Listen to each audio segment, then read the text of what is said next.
Today we're going to be looking at the Panasonic Lumix S1H camera. We're going to be talking about how I got on with this camera, what I like about it, what I don't like about it, because no camera's perfect. Let's face it, there's no perfect camera. Everybody's different, they require different things. We're going to be having a look at what the image looks like, talking about its usability. I'm not going to go through all of the specs because it's jam-packed full of stuff, this camera is. I've been using it for the past couple of weeks, so without further ado, let's have a look at what this thing can do.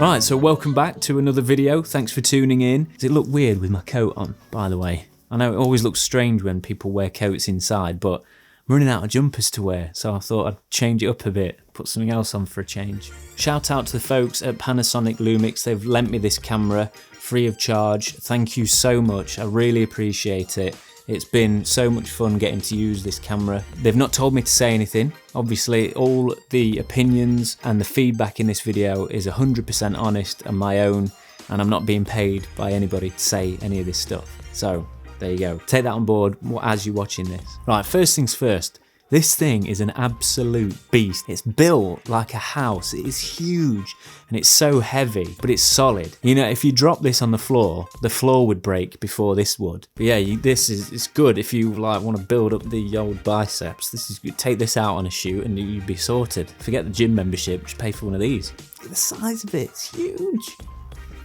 Just quickly, this is it compared to the Canon EOS R. Look at the size of it. It's massive.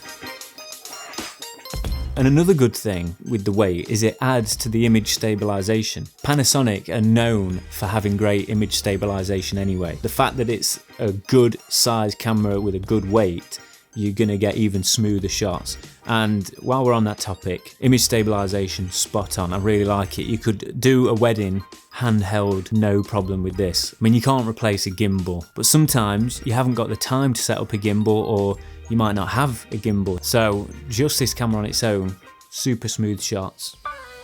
Okay, I just want to talk about a few things I didn't like about this camera first. Let's get all that stuff out of the way. The usability of this camera. I know if you're used to a certain camera system, then it's going to take a while to learn another one. Like, I totally appreciate that, that's fine. And obviously, with time, I'll get used to it. But there's something to be said about how intuitive a menu system is, because you want to just fly through those menus, select the settings that you want straight away, and then off you go. You want it to be as easy and as quick as possible. And this was very difficult to understand. Coming from the Canon, they're very user-friendly. You know what each button means, you know what each menu piece does, and it's just really simple, really easy. I will say that I have used Sony before, and they're a bit more complex than Canon menus, but it's easier than this, I think. Again, it'll just take a bit of learning, a bit of getting used to, but obviously you can set up custom modes. So you've got a manual video shooting mode, and then you've got your custom modes, 1, 2, and 3. So you can save your settings onto each mode. Now that's really handy. I set it up for a 4K 24 frames a second, a 4K 50, and then a 1080p 100 frames. If you want to switch between any of those, you can do it really quickly using that custom button. So once you've sorted the camera out, you don't really need to go into the menu system again much. Obviously you will, but having that is what saved me. Now you've got a whole bunch of filming options, everywhere from 1080p to 4K and even to 5.9K. Now, unfortunately, a lot of the 4K 50 frames are super 35mm crop, so that's not great. It'd be nice to just have a lot more full frame versions on the slow motion modes. Now, it's not a deal breaker. I like the look of these super 35mm. but I like consistency. So if I've got a shot in 24 frames and then I want to cut to a similar shot but in slow motion, I want to be able to be stood in the same place and get the same framing basically. So it would have been nice to see more full frame options. As expected, the 1080p slow-mo is very grainy, but when I color graded it, because of the graininess, it made it look more vintage, which is what I like, but you can't always get away with that. If you're indoors and it's low light, it's not going to be great. Do we want to talk about autofocus or not? Because I feel like I've got to mention it. People say that it's not great, and they are right. It's very, very frustrating. I mean, look at this. It's just trying to track my face, and it's dreadful. It's really bad. I'm sorry. I've got to be honest, but I didn't like it. However, on the silver lining, it did make me practice manual focus more, and it's a skill that I've wanted to learn for a while. It's so difficult. When you're a one-person show, it's just so much easier to have an autofocus system that works every time. You can rely on it. And there's instances where I will always choose manual focus depending on what it is, but autofocus, for certain things, it's just a game changer. You know, you haven't got somebody pulling focus, you're thinking of 1,000,001 things anyway. So having good autofocus is something that definitely needs to be implemented into this next generation of this camera. Performed really well in low light, no surprises there, because when this camera first came out, I really wanted to get my hands on one. So yeah, it looks great, and the colours, it holds the colours really well. In low light, you can still grade it. I mean, I've got the R6 now, and that is outstanding for the price of that camera. Can't believe it. So I wasn't blown away because I'm used to something that's quite good anyway, but still fantastic. With these little frustrations that I had with the camera, it was really difficult to want to go out and film with this, because you want something that's easy to use. You can just pick up, know where everything is, start shooting, and you're good to go.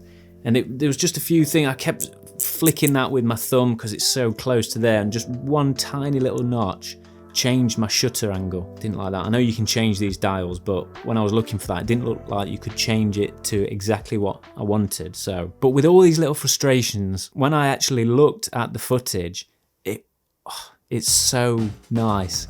The V-Log profile is incredible. I probably wouldn't use anything else. The other profiles are nice, but the V-Log is spectacular. It's so good to color grade, really easy, and it just looks exactly how I would want it to look. Having seen the footage, it would make me want to use this more. I believe there's two things to consider with a camera: the quality of the image, or the look of the image, but then its usability. Because if it feels good in the hands, if it's easy to navigate, if it's easy to use, it makes you want to pick it up and go out and film. Whereas honestly, this doesn't. But then when you see the results, then I want to go out and film again. But I don't enjoy the filming part. Whereas with the Canon, I love the filming part. It's stress-free. And then obviously the image is great as well. But this image is better than the R6, I have to say. But that's because it's got that V-Log profile. I've used a bunch of different looks on this, and they all look really nice. The skin tones are really nice.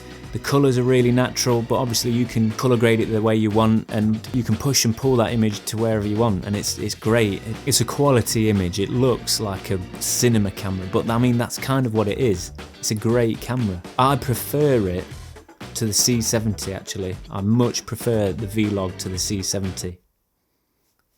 Shouldn't say that, should I? The dynamic range is incredible. You can see all the detail in the sky and the clouds, but you've still got detail in the shadowy areas as well. So you've got the best of both worlds. You know you're going to be covered with this. I mean, I like filming outdoors anyway, but this was a crazy bright day and nothing was overexposed or underexposed.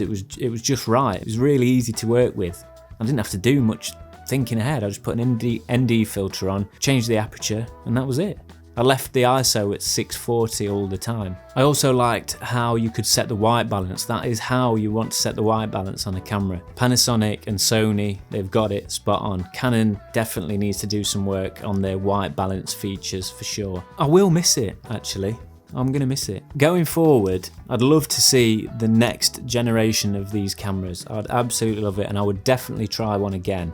because I'm blown away by the image. Really like it actually. They also lent me this lens. It's f1.4 and it looks fantastic. It's so nice. Colours look great. It's nice and easy to use. I will say though that with the aperture ring being on the lens there, it's almost too easy to adjust because I found myself moving it as I was filming, or if I was pulling focus, you can twist that.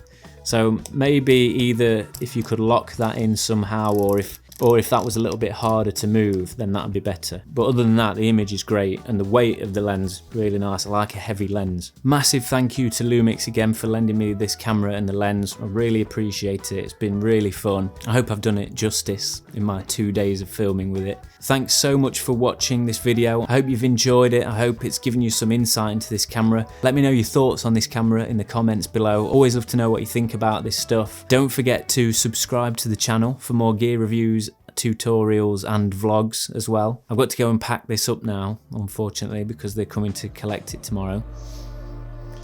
So yeah, got to go and do that. Have a great week and I'll see you in the next one.